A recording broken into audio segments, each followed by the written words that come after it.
As ironic as it was, I was now in arguably the most hated group of people in society, but I no longer felt the addiction of hating myself. That's a line towards the end of my book that I think really encapsulate what the story's about. I think growing up, it didn't matter what was going on the surface, whether that was being on a college basketball team or having a group of friends or doing well in school.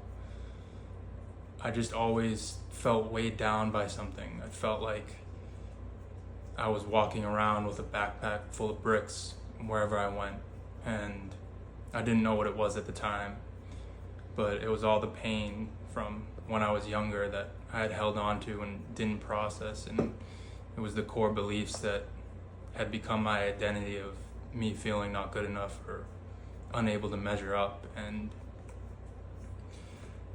as I went through incarceration, I went through hell, and honestly, I deserved to go through that hell because I committed a crime, and actions have consequences.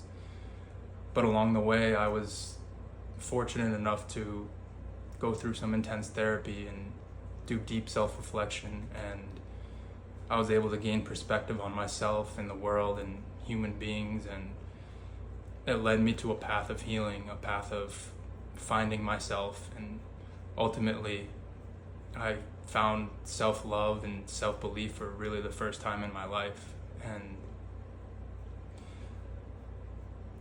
now that I'm a registered sex offender, I know that I'm gonna get a lot of criticism, a lot of outright hate.